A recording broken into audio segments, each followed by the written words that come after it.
네, 성경 말씀 보겠습니다. 성경은 출애굽기 1장 1절 말씀부터 7절 말씀까지만 보겠습니다. 자, 영상을 통해서 읽겠습니다. 야곱과 함께 각각 자기 가족을 데리고 애굽에 이른 이스라엘 아들들의 이름은 이러하니 르우벤과 시므온과 레위와 유다와 이사갈과 스불론과 베냐민과 단과 납달리와 갓과 아셀이요. 야곱의 허리에서 나온 사람이 모두 70이요. 요셉은 애굽에 있었더라. 요셉과 그의 모든 형제와 그 시대의 사람은 다 죽었고 이스라엘 자손은 생육하고 불어나 번성하고 매우 강하여 온 땅에 가득하게 되었더라. 요셉을 알지 못하는 새 왕이 일어나 애굽을 다스리더니 그가 그 백성에게 이르되 이 백성 이스라엘 자손이 우리보다 많고 강하도다. 이 말씀까지만 보겠습니다. 오늘부터는 모세 언약에 대해서 하나님의 말씀을 생각해 보겠습니다. 여러분, 모세 하면 생각나는 거가 뭐가 있습니까? 출애굽할 때 10가지 재앙, 또 홍해 사건, 그 다음에 모리아산에서 십계명 받은 거, 그 다음에 광야에서 38년 동안 있었던 일들, 그리고 이제 바위를 쳐서 물을 낸 사건, 또 모세는 가나안 땅에 들어갔습니까? 못 들어갔습니까? 못 들어갔던 이야기들, 이런 이야기들이 모세 하면 생각날 겁니다. 모세라는 뜻이 뭐냐면 물에서 건져냈다, 그런 뜻을 갖고 있습니다. 모세가 태어날 시기를 보면은 이제 애굽에서 이스라엘 백성들이 어쨌습니까? 남자는 어쨌어요? 다 죽이는 일이 있었죠. 왜 여기 보면 뭐냐? 하나님께서 그들을 보면은 남자는 다 이스라엘 백성들이 너무 강성해서 사람이 많아지니까 이제 자기들을 애굽 사람들을 넘볼까봐 남자들을 다 죽여버렸어요. 그때 이제 모세가 태어났죠. 그래서 어쨌어요? 그 어머니가 어쨌어요? 바구니를, 갈대 상자를 만들어서 강에다 띄웠더니 공주가 와서 그걸 보고 데려다가 40년 동안 어쨌어요? 키웠죠. 40년 동안 키웠는데 40년 키우고 나서 어떤 일이 있었습니까? 이 모세가 밖에 나가봤더니 이스라엘 백성하고 애굽 사람하고 싸움을 벌어졌어요. 그래서 모세가 보니까, 하만이 보니까 안 되겠어서 누구를? 애굽 사람을 쳐서 죽여버렸죠. 죽여버리고 나서 또 며칠 있다가 또 나가보니까 이스라엘 사람들끼리 싸움을 하고 있는데 그것을 보고 모세가 말렸더니 그 이스라엘 백성 중에 한 사람이 네가 재판관이냐 하면서 따지니까 아유, 나는 안 되겠다 싶어서 도망을 갔어요. 어디로? 미디안으로 도망을 갔죠. 거기서 몇 년 동안 있었습니까? 40년 동안. 40년 동안 광야 생활을 했죠. 그 나중에 하나님이 모세를 불렀죠. 떨기나무 앞에서 모세야, 모세 하면서 부르신 그 모세. 거기서부터 이제 하나님이 이 일을 하기 시작했습니다. 그래서 이제 모세는 그때부터 애굽에 가서 이 일을 하기 시작했어. 그때 이스라엘 백성들이 울부짖음이 하나님이 들으셨다는 것이죠. 울부짖음. 그 울부짖는 소리를 듣고 누구를 통해서? 모세를 통해서 이끌어내는 역사가 모세 사건입니다. 모세를 보면은 전반부 1장부터 18장까지 이집트에서 나와서 시내산에 이르기까지 하는 여정이고요. 중반부 19장부터 24장은 모세 언약 준비 의식의 언약서가 24장 7절에 나옵니다. 그 다음에 후반부는 25장부터 40장에는 성막 건설에 대해서 나옵니다. 모세 언약은 하나님께서 이집트에서 해방된 이스라엘과의 맺은 뭐다? 언약이다. 창세기가 이집트에서 끝으로 이제 맺죠. 50장으로 해서 창세기에 맺잖아요. 그래서 그 대신 이제 출애굽기는 거기서 나오는 사건을 이야기하고 있습니다. 창세기와 출애굽기는 하나의 이야기다. 출애굽기는 아담이 행위의 언약을 파기로 잃어버린 성소 에덴을 다시 건설하는 것으로 끝을 맺습니다. 이런 큰 흐름에서 보면 이스라엘은 아담을 통해서 이루려하던 창조의 목적을 어째 이어받았다. 타락 후에 땅은 섬기던 인류의 가인을 위해서 에녹과 성, 인류를 위해 바벨탑, 바로를 위해 국고성을 건설해 이어가고 있습니다. 그러나 아브라함의 언약은 성취로 창조된 이스라엘은 하나님의 장막을 건설하고 하나님을 섬기도록 만든 것이다는 것입니다. 이 단원을 읽어보면 어떻게 나오냐. 아브라함과 언약과 모세 언약의 관계가 이해할 수 있게 만듭니다. 모세 언약의 의미는 모세 언약의 핵심 요소인 율법, 땅, 백성에 대해서 우리가 알게 되는 것입니다. 이스라엘이 아브라함과 아담의 사명을 이어받을 것을 알 수 있다는 것입니다. 모세 언약 비준 의식을 통해서 하나님과 이스라엘의 특별한 사랑의 관계를 알 수 있다는 것입니다. 첫 번째로 모세 언약과 아브라함의 언약의 관계는 어떤 것인가? 모세 언약은 아브라함의 언약과 상관없거나 또한 아브라함의 언약을 대체하는 새로운 언약이 아닙니다. 모세 언약은 아브라함의 언약에 일치되는 언약이다. 열매를 맺을 수 있는 언약이다.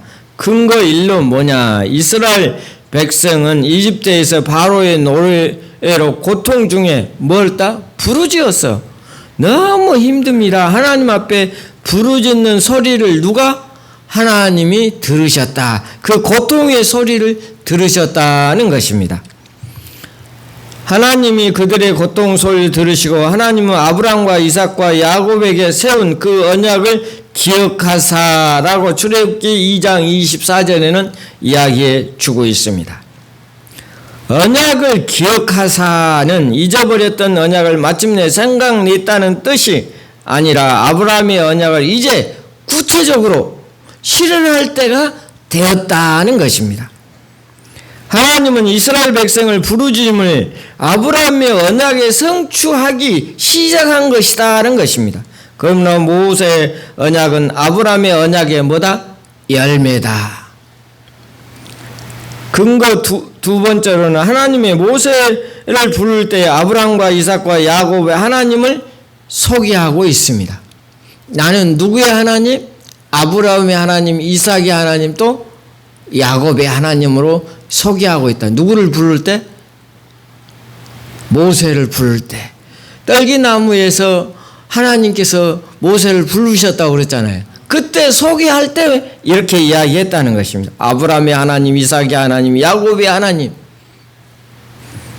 또 이르시되 내가 내 조상 하나님이니 아브라함의 하나님, 이삭의 하나님, 야곱의 하나님이라. 모세가 하나님을 뵙기를 두려워하여 얼굴을 가리매라고 출애굽기 3장 6절에는 이야기해 주었습니다. 모세를 통해 일하시려는 하나님의 족장들과 언약을 맺었고 언약대로 일하시는 하나님이심을 모세에게 알려주었습니다. 하나님께서는 이스라엘 백성과 시내산에서 모세 언약을 준비시켰습니다. 이스라엘 백성들은 그곳에서 오래 머물러 있고자 했지만 하나님께서는 아브라함과 이삭과 야곱에게 맹세하신 그 약속의 땅 들어가도록 이스라엘 백성을 재촉했습니다. 이스라엘 백성을 뭐였어요? 약속의 땅이 무엇입니까? 가나안 땅이죠. 가나안 땅. 그것이 바로 지금의 이스라엘 땅입니다. 모세 언약을 맺으신 것은 아브라함의 언약을 성취하기 위해서임을 알려주었습니다. 따라서 이스라엘 백성은 시내산에 머물서는 어때요? 안 되는 것입니다. 그들의 약속의 땅으로 들어가야 된다는 것입니다. 하나님은 아브라함의 언약 비준식에서 예언하셨습니다. 아브라함 후손은 이방 땅에서 400년 동안 종살이 할 것이다. 하나님은 그 재물과 함께 그들을 이끌어내실 것이다 하고 창세기 15장 3절부터 4절에는 이야기해 주었습니다. 하나님은 야곱에게도 같은 약속을 하셨습니다. 요셉도 이집 땅에서 임종할 때 하나님이 아브라함과 이삭과 야곱에게 명시한 땅으로 인도하실 것이라고 예언했습니다. 누가? 요셉도 예언했다 하는 것입니다. 창세기 50장 24절부터 25절에는 그 요셉의 예언을 이야기해 주고 있습니다. 하나님은 아브라함의 언약에 따라 그 후손을 이집트 땅에서 큰 민족으로 성장시켰잖아요. 이집트 땅에서 나올 때 장정마 몇 명?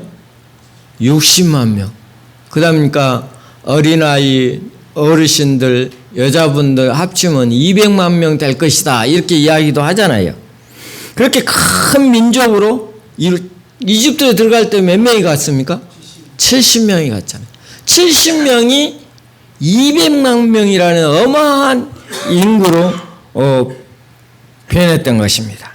그리고 하나님은 신의 산에서 이스라엘 백성과 모세 율법 언약을 체결하셨습니다. 결국 하나님이 모든 것이 아브라함의 언약에 따라서 어째 행해졌다는 것입니다.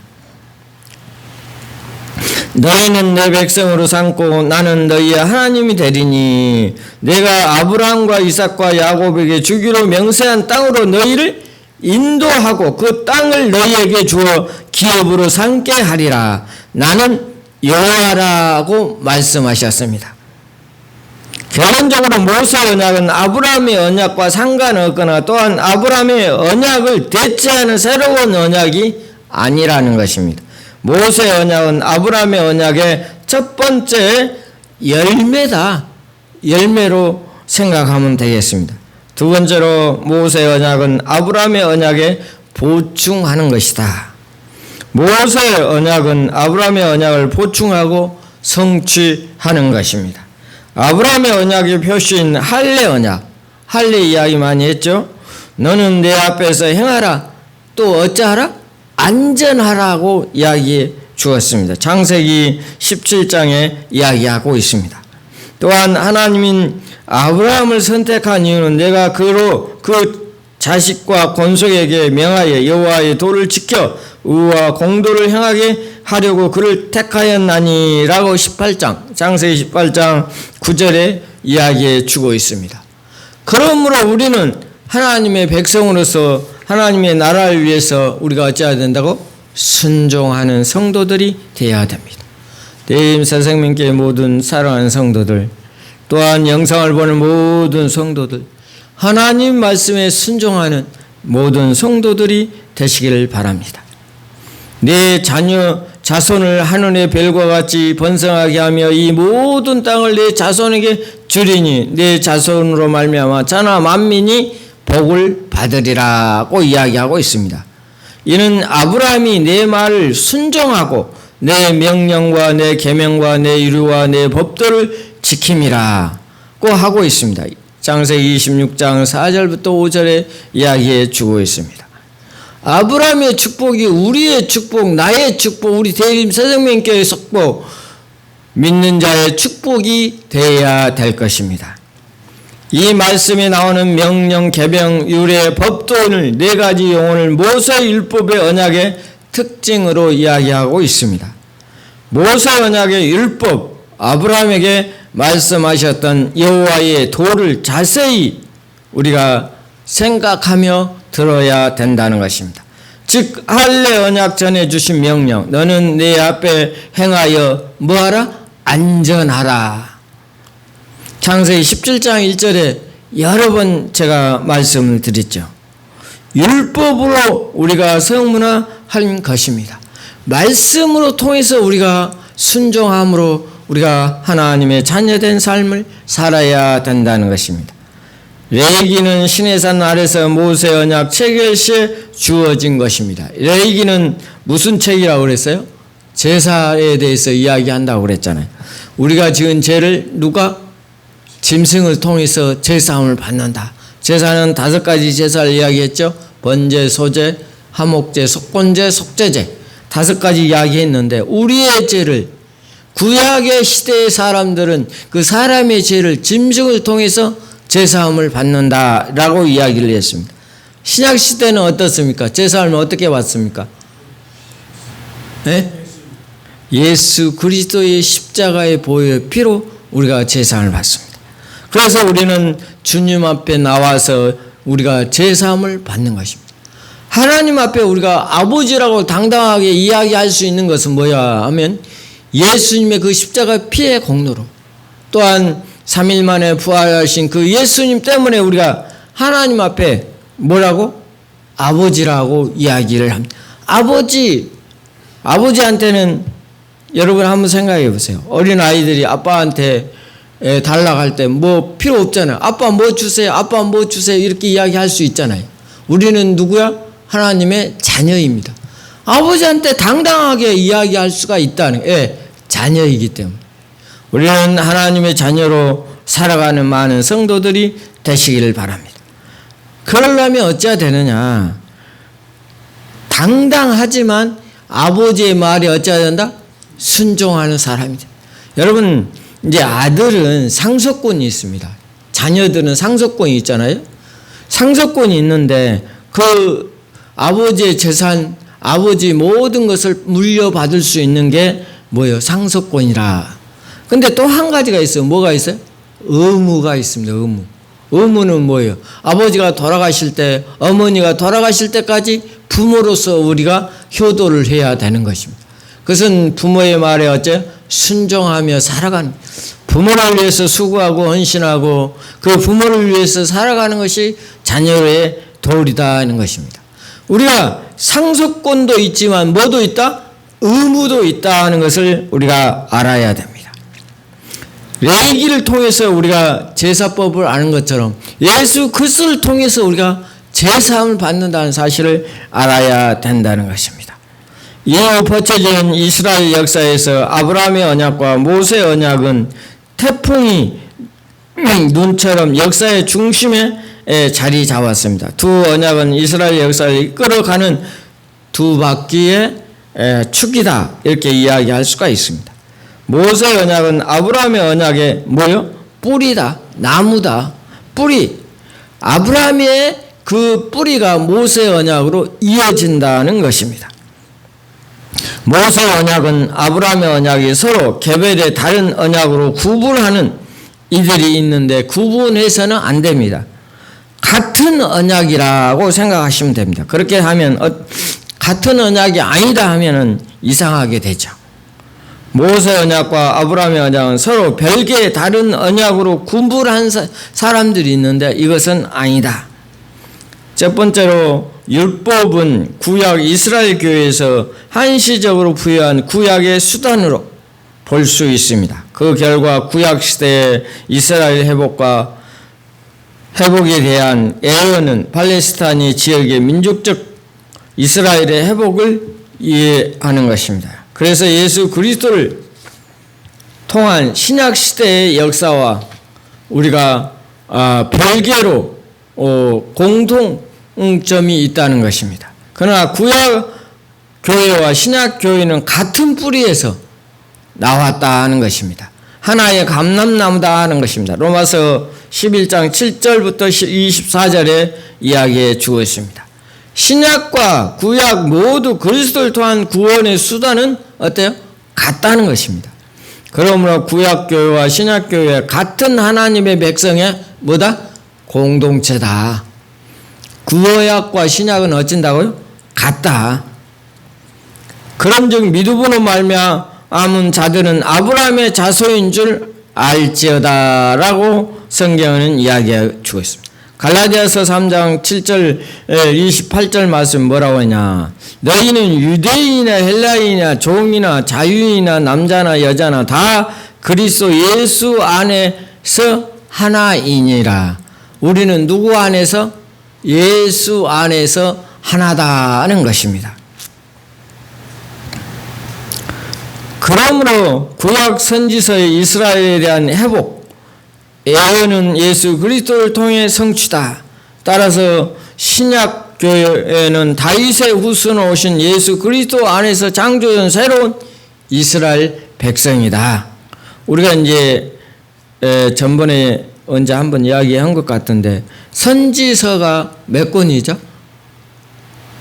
선지서가 17권이잖아요. 대선지서, 소선지서, 대선지서 5권, 소선지서 12권이잖아요. 근데 선지자는 그러면 몇 명이에요?